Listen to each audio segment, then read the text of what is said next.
오늘날 이 코로나19로 인해서 또 지금 또 백신이 또 지금 이제 맞고 있는 그런 가운데 있는데요. 이 단체 면역이 생겨서 집단 면역이 생겨서 우리나라도 이제는 마스크를 벗고 예배하고 또 마스크를 벗고 생활하고 또 모든 모임 금지들이 좀 풀려서 자유롭게 되는 날들을 좀 기대하면서 살아가고 있는데요. 어쨌든 이 코로나가 지금 1년 이상 지속됨으로 인해서 우리 그리스도인들도 영적으로 좀 나태해져 있는 것이 통계를 통해서도 또 여러 가지 지표를 통해서도 나타나고 있는 그런 모습입니다. 프레스티지 이코노믹스 또 퓨처리스트 인스티튜트의 회장이며 또 세계에서 가장 정확한 금융 예측가이자 미래학자 중 한 사람으로 평가받고 있는 이 제이슨 생커라고 하는 분이 지은 책에 이 코로나 이후의 세계라고 하는 제목의 책에서 코로나19 이후에 교회의 어떤 변화 또 변화하는 성도들에 따라서 또 교회도 변화해야 된다. 또 준비되지 않는 교회에서는 재앙이 될 것이다. 이렇게 말을 하고 있는데요.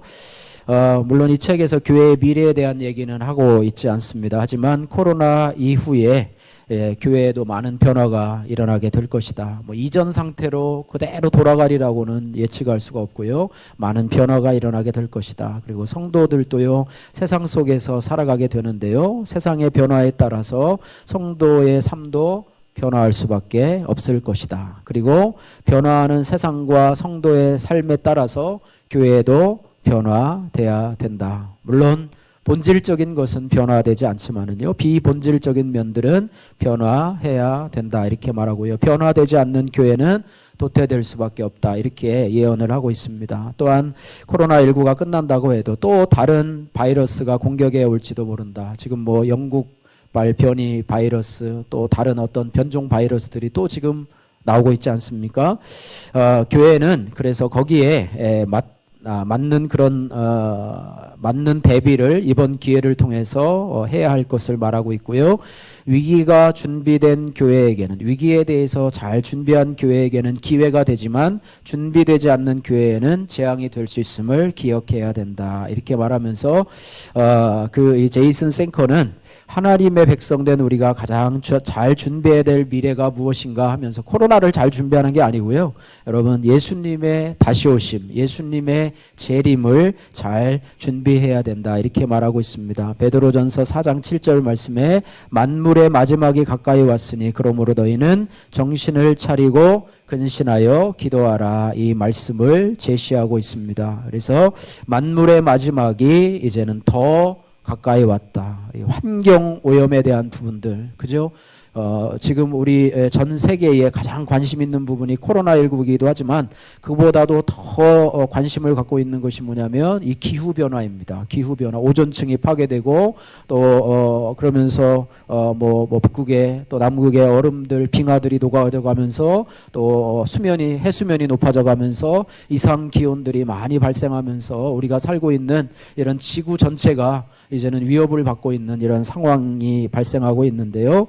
이러한 세대에 예수님의 재림은 그를 준비하는 자에게는 최고의 선물이 되게 될 것이다. 또 감탄의 날이 되게 될 것이다. 하지만 재림을 준비하지 못한 자에게는 한탄의 날이 될 것이다. 이렇게 말하면서 그 제이슨 생커는 한국교회와 모든 성도들이 코로나19 이후를 잘 준비하고 또 예수님의 재림을 지혜롭게 잘 준비할 수 있기 위해서 우리 그 책에서 강조하고 있습니다. 마찬가지로 오늘 본문에서 바울은요, 이 고린도 교회 성도들이요, 영적으로 매우 열악한 상태에 있다는 사실을 인식하고 이 본문을 통해서 고린도 교인들의 이 영적인 나태함에 대해서 책망을 하고 있습니다. 그래서 오늘 본문의 제목이 영적인 나태함에서 벗어나라. 한번 따라해 볼까요? 영적인 나태함에서 벗어나라. 네, 고린도 교회 성도들은요, 노력 없이, 훈련 없이, 헌신 없이 하늘의 상을 얻고자 했고요. 훈련의 상황보다는 안락한 주변 환경에, 오늘날로 얘기하면 세상에 너무 빠져서 세속적인 그런 모습을 많이 띠고 있는 그런 상황이었습니다. 그런 상황에 이제는 사도 바울이 교인들의 영적 나태함을 책망하고 있는데, 오늘날 살아가고 있는 저와 여러분들에게도 코로나19로 인해서 우리가 영적으로 나태해지고 있지 않은가, 이런 부분을 살펴보면서 우리가 은혜를 나누기를 원합니다. 솔트하우스 선교회 대표인 이 박광철 목사님이 이 나태함이라고 하는 이런 부분에 대해서요 언급을 했는데요. 이것은 성도가 반드시 고쳐져야 할 나쁜 습관 중에 하나라, 이렇게 지적을 하면서 건강을 위해서 우리가 몸의 근육을 얻으려면 어떻게 해야 되는가, 지속적으로 우리가 운동을 해야 되고 몸을 관리해야 되는 것처럼 영성이 무뎌지거나 미숙한 상태로 머물지 않게 하려면 꾸준하게 경건 훈련하는 것이 필수적이라, 이렇게 말씀하고 있습니다. 체력을 강화하는 것은요, 우리가 몇 주간이나 혹은 몇 달 정도의 시간이 지나면은요, 그것을 근육이 생기고 또 몸이 좋아지는 것을 수치상으로도 볼 수 있지만은요, 영성은 그렇게 눈으로 쉽게 나타나는 것이 아니라고 하고 있습니다. 어린아이가 쑥쑥 자라는 것처럼, 그저 청소년이 키가 모르게 이렇게 성장하는 것처럼 영성이 이렇게 개발되는 것이 아니라고 하는 것이죠. 그래서 영성 개발에는요, 보이지는 않지만 끈기와 그래서 꾸준함이 요구된다, 이렇게 말씀하고 있습니다. 한번 따라해 보세요. 반복이 능력입니다.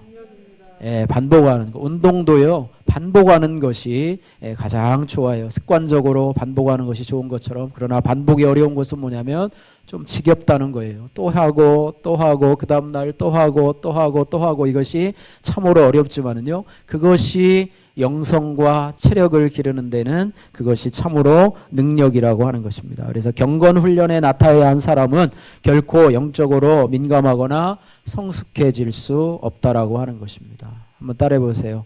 늙는 것이 아니고 익는 것이다.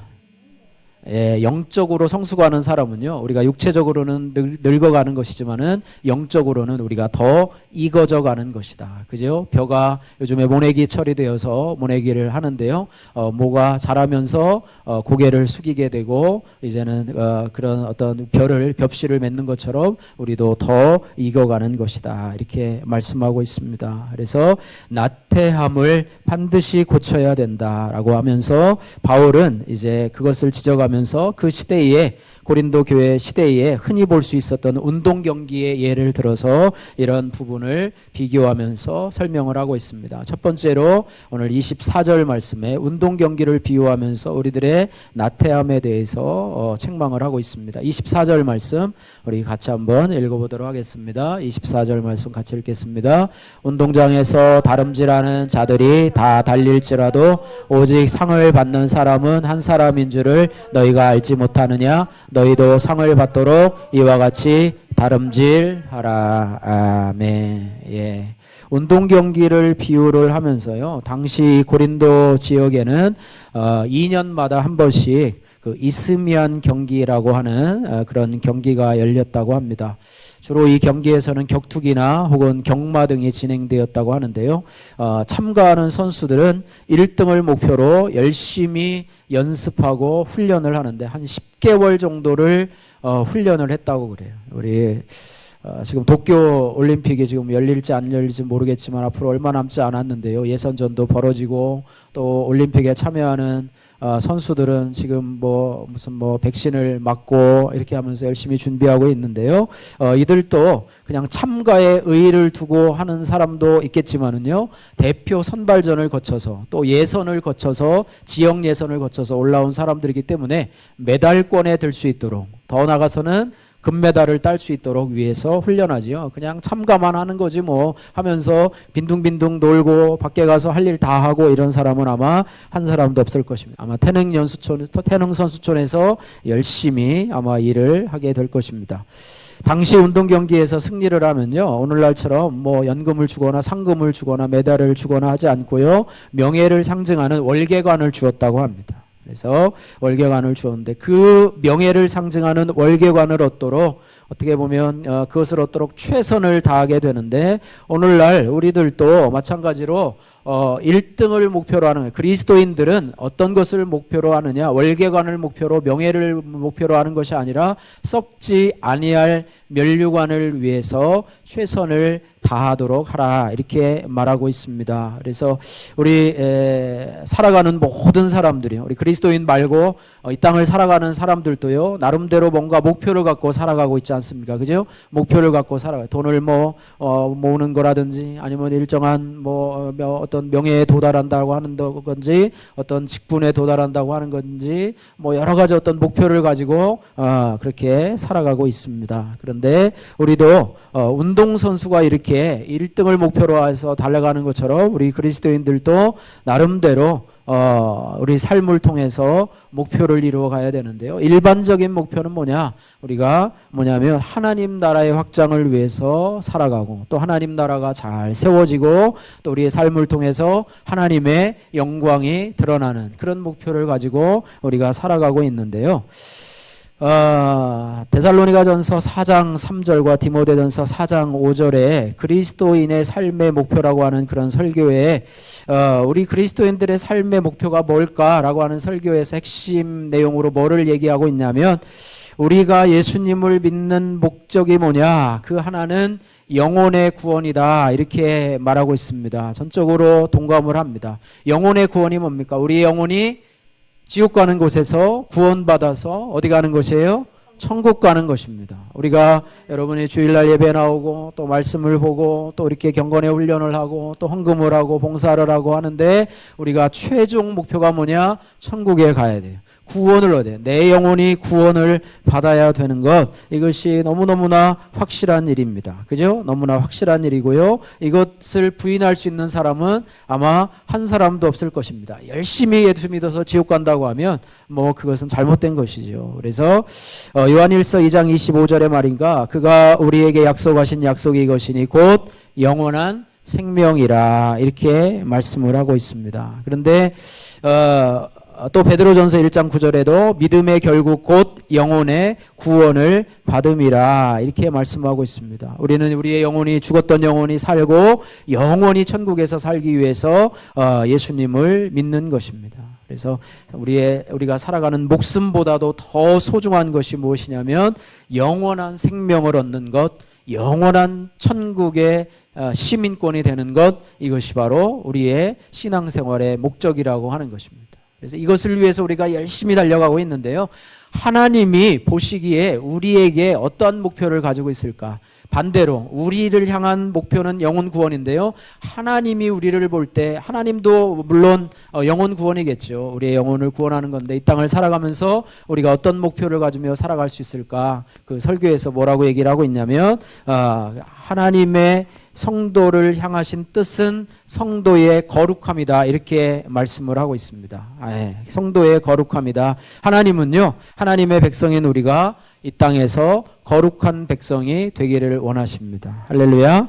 그러니까 말로만 성도 거룩할 성자 무리도 거룩한 무리라고 하는 것이 아니라 말로만 거룩한 것이 아니라 진짜로 우리가 하나님의 성품 예수 그리스도의 성품을 닮아가는 그런 백성이 되기를 원한다라고 하는 것입니다. 그래서 거룩하게 되는 방법을 우리가 하나님께서 우리에게 주셨는데요. 그 첫 번째 방법이 뭐냐면 첫 번째 도구가 뭐냐면 하나님의 말씀이에요.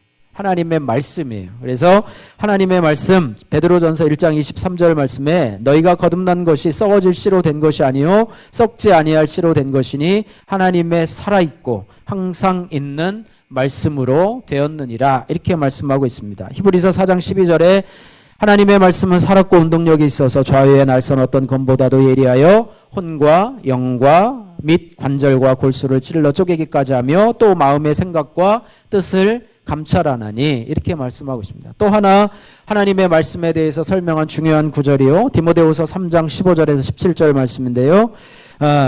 읽어보면은요. 또 내가 어려서부터 성경을 알았나니 성경은 등이 너로 하여금 그리스도 예수 안에 있는 믿음으로 말미암아 구원에 이르는 지혜가 있게 하느니라. 모든 성경은 하나님의 감동으로 된 것으로 교훈과 책망과 바르게 함과 의로 교육하기에 유익하니 이는 하나님의 사람으로 온전케 하며 모든 선한 일을 행하기에 온전케 하려 함이라. 이렇게 말하고 있습니다.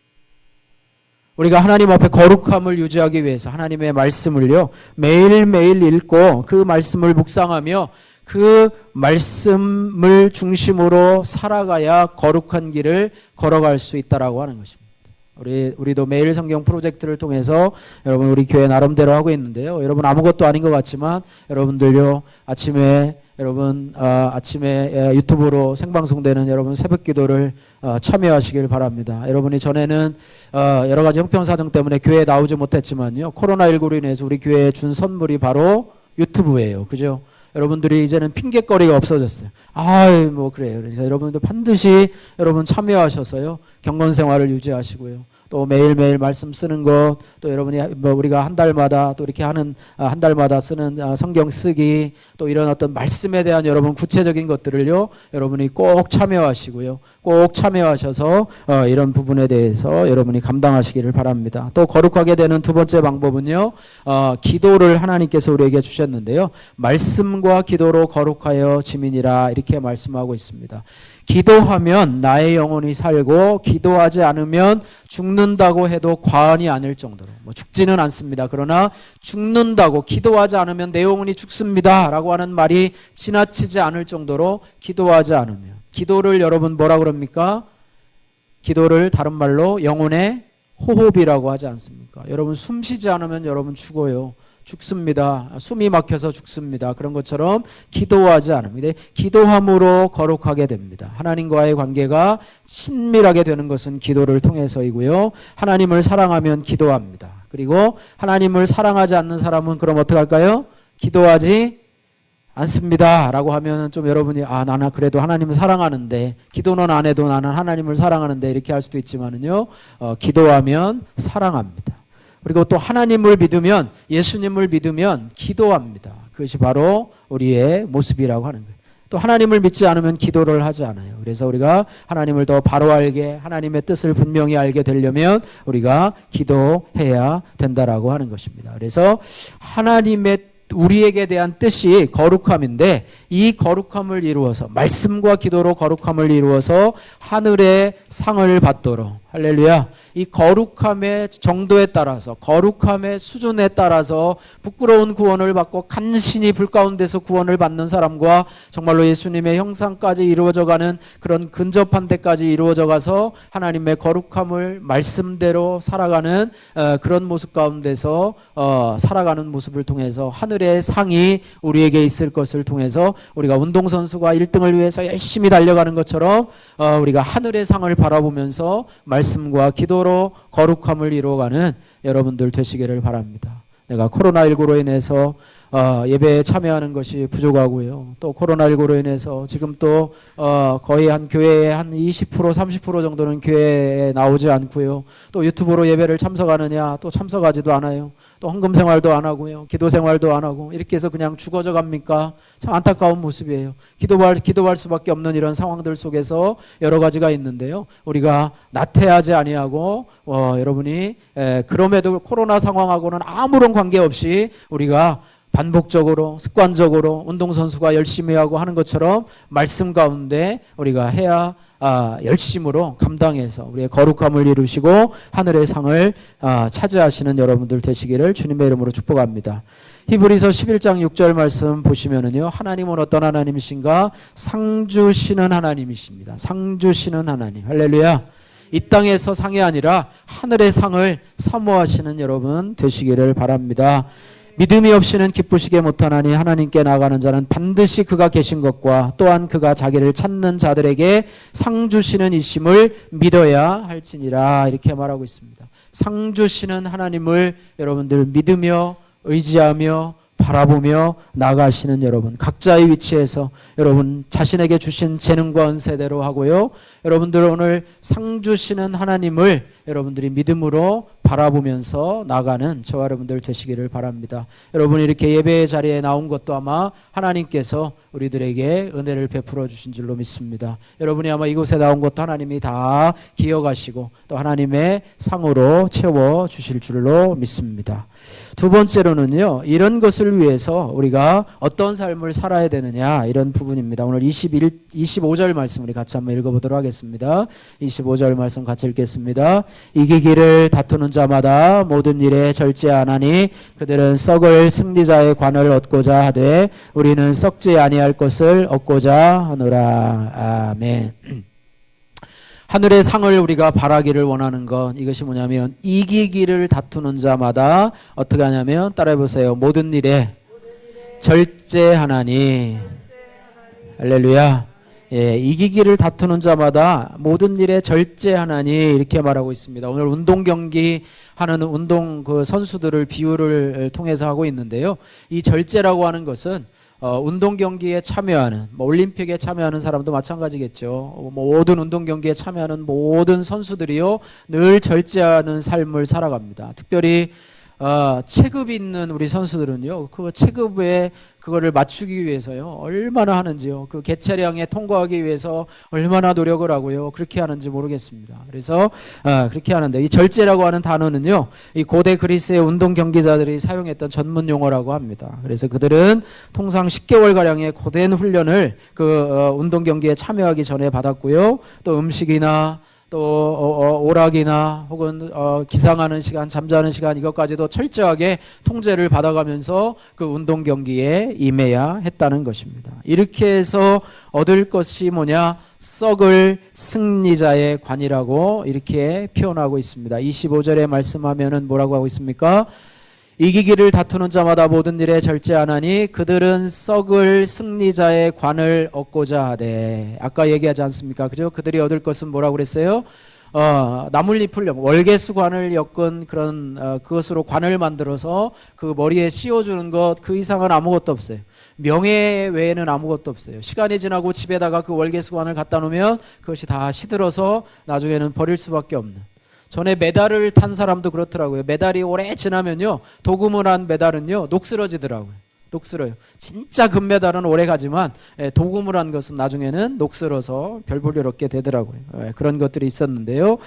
마찬가지로요, 그렇습니다. 그런데 그런 면류관은 금방 시들고 마는 것이지만은 그들의 영예 역시 덧없는 것이었지만은 우리가 얻을 것은 뭐냐? 썩을 면류관이 아니라 썩지 아니할 면류관. 할렐루야. 썩지 아니할 면류관, 또 영광의 면류관, 의의 면류관, 생명의 면류관을 우리가 얻고자 하는 것이라 이렇게 말하고 있어요. 썩을 면류관을 얻는 저들도 절제하면서 음식을 제한하면서 또 시간을 통제하면서 땀을 흘려가면서 열심히 일하는데, 우리가 썩지 않을 면류관을 위해서 하는 우리는 어떻게 해야 되겠는가? 그러나 우리는 운동 경기자처럼 그렇게 별로 신경을 쓰질 않아요. 별로 신경을 쓰지 않아. 이것이 바로 그들과 우리의 차이점이라고 하는 것이. 그래서 우리는 나태해져 있는 우리의 모습을 오늘 사도 바울의 이런 권면을 통해서 우리가 다시 한번 우리가 정말 허리띠를 동이고 절제하며 하늘의 상을 위해서 우리가 나가야 되지 않을까 이런 생각을 하게 됩니다. 이 절제라는 말을 표현하면서요, 사도 바울이 뭐라고 하냐면 27절 말씀에 내가 내 몸을 쳐서 복종케 한다 이런 말을 하고 있습니다. 내가 내 몸을 쳐서 복종케 하듯이 내가 절제하는 삶을 살아가고 있는데요.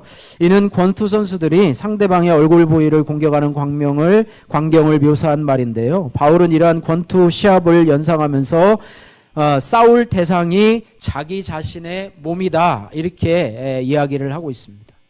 자신의 몸을 쳐서 복종시키는 것. 내 몸이 경건으로 나가는데 은혜의 자리, 믿음의 자리, 말씀의 자리, 기도의 자리로 나가는데 방해꾼이 누구라고요? 자기 자신이라고 하는 거예요. 나 자신이 방해꾼이라고 하는 거예요. 그래서 내 몸을 쳐서 복종시키고 있다라고 스스로를 표현하고 있습니다. 그래서 이 절제라고 하는 단어는요, 우리가 생각해 보아야 되는데요. 절제는 금욕주의를 의미하는 것은 아니에요. 절제한다고 해서 무조건 다 하지 말아야 되고 뭐 끊어야 되고 그다음에 뭐 이렇게 그다음에 이렇게 해야 되고 뭐 고통을 받아야 되고 뭐 이런 부분은 아니라고 하는 것입니다. 그런 부분은 아니에요. 절제라고 하는 것은 뭐냐면 에덴 동산에서 아담과 하와가 하나님과 함께 누리던 그런 풍요로움에서 이제는 타락한 후에 죄가 우리의 삶에 들어왔기 때문에 절제라고 하는 것이 이제는 우리가 필요한 부분이 되었다고 하는 것입니다. 그죠? 에덴 동산에서 아담과 하와는 절제할 필요가 없었어요. 그 안에서 하나님이 주신 것들을 누리면서 평화롭게 또 아름다운 관계를 유지하면서 살았던 그런 생활이었습니다. 그러나 우리가 이제는 타락한 관계 가운데서 살아가면서 이 절제라고 하는 단어를 생각해 보아야 된다고 하는 것입니다. 사도 바울이요, 절제한 것이 있어요. 고린도 교회에서 복음을 전하면서 절제한 것이 있는데요. 그 절제라는 것은 뭐냐면 자기가 마땅히 누려도 되는 권한을 포기한 것을 절제라고 얘기를 하면서요. 그가 누려도 되는 것이 뭐였냐면 세 가지를 말하고 있는데요. 자기가 먹고 마실 권리가 있지 않느냐. 다시 말하면 그것은 고린도 교회로부터 생계비를 받아서 생활할 권리가 있는데 그것을 자기는 누리지 않았다고 하는 거예요.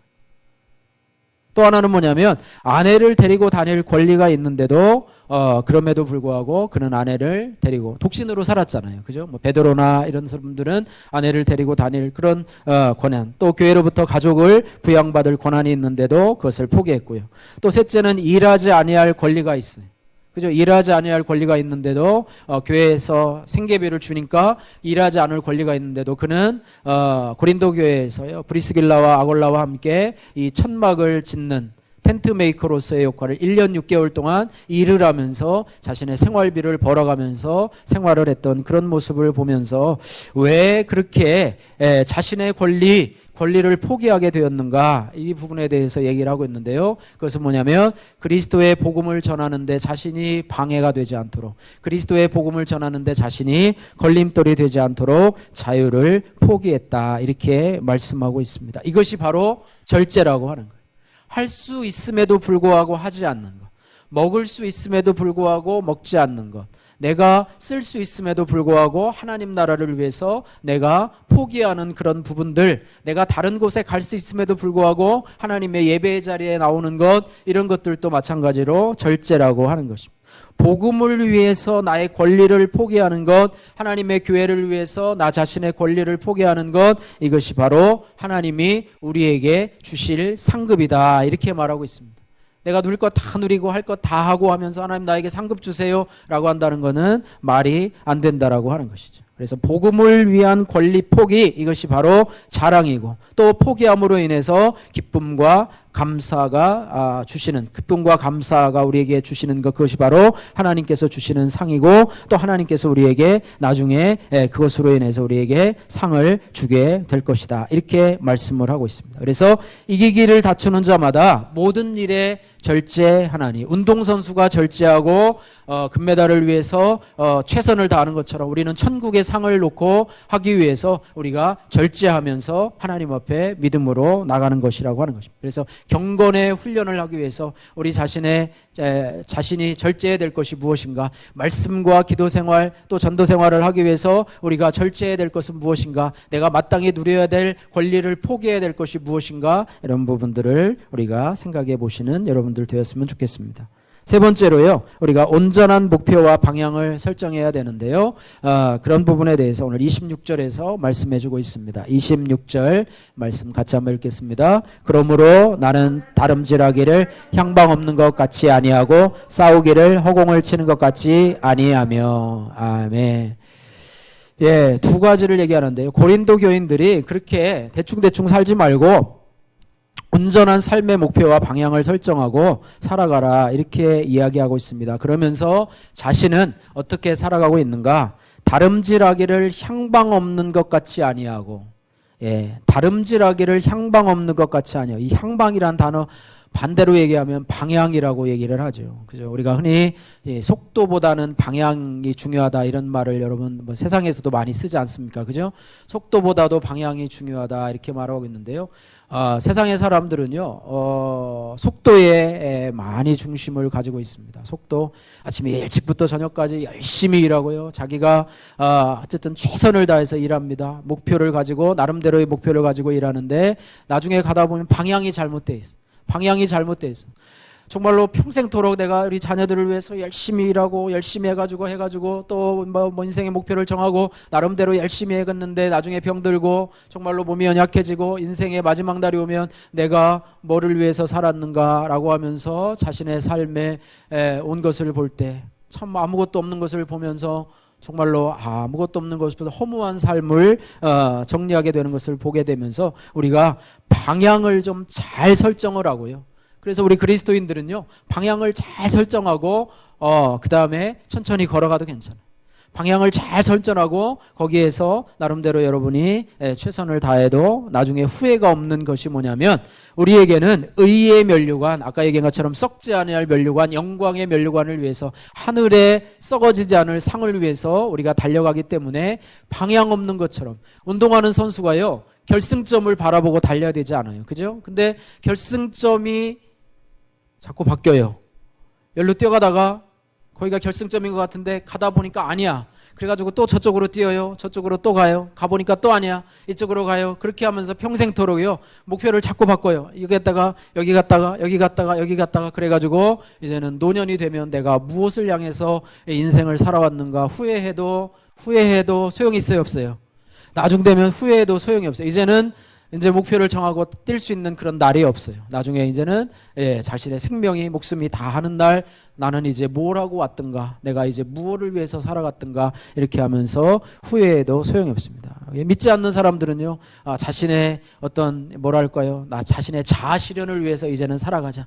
그동안은 내가 자식을 위해서 나의 몸을 다 희생하고 살아왔으니까 이제는 자식들이 아니라 이제는 나를 위해서 살자. 취미생활도 하고 뭣도 배우고 자격증도 따고 이렇게 하면서 살자. 이렇게 하지만은요, 우리 그리스도인들은 하나님이 우리에서 부르신 부르심의 상을 위해서 여러분들이 살아가시는 그런 은혜가 있기를 주님의 이름으로 축복합니다.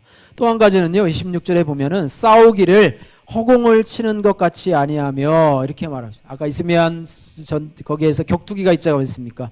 격투기를 하는데 적을 보고, 상대방을 보고 주먹을 휘둘러야 되는데 그냥 막 공중에다가 막 휘둘러내, 뭐 눈 감고 뭐 안대하고 막 이렇게 하는 것처럼 그렇게 살아가는 사람을 비유하면서, 고린도 교회 교인들이 바로 향방 없이 뛰는 운동선수 같고요, 달리기 선수 같고, 그 다음에 공중을 향해서, 허공을 향해서 막 치는 권투 선수 같다, 격투기 선수 같다. 그러니 너희는 이제는 나태하지 말고 온전한 삶의 신앙의 목표를 정하고 이제는 분명한 방향을 가지고 뛰어가라, 이렇게 말씀을 하고 있습니다.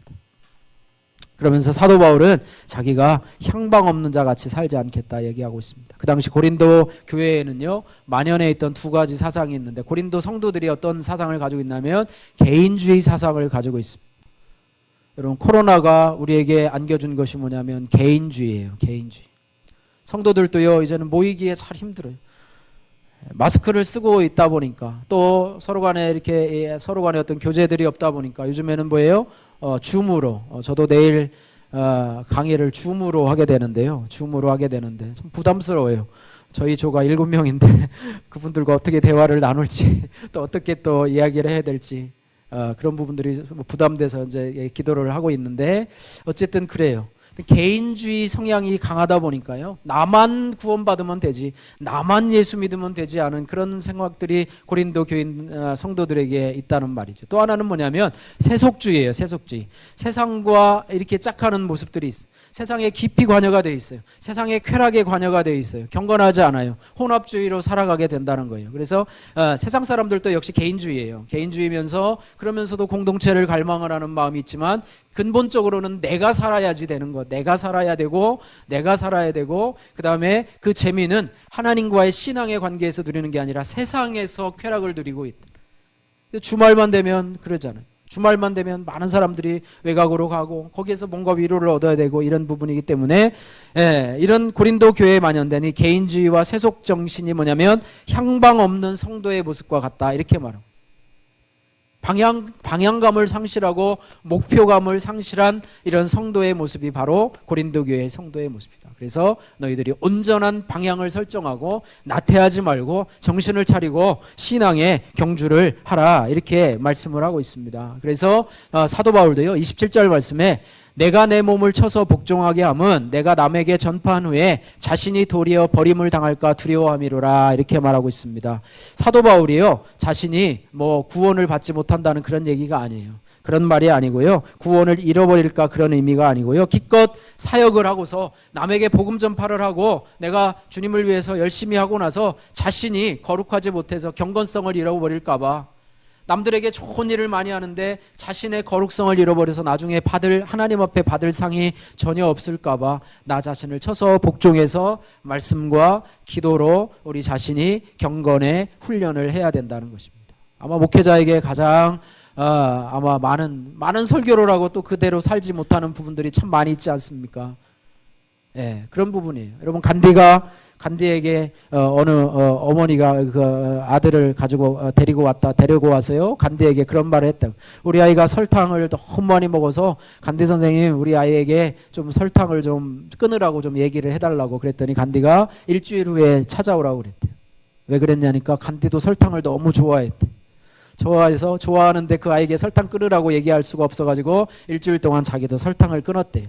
그리고 나서 다음에 일주일 후에 찾아온 아이에게 설탕을 먹는 거는 건강에 좋지 않단다 이렇게 말을 했다고 해요. 물론 뭐 신앙의 사람은 아니지만요.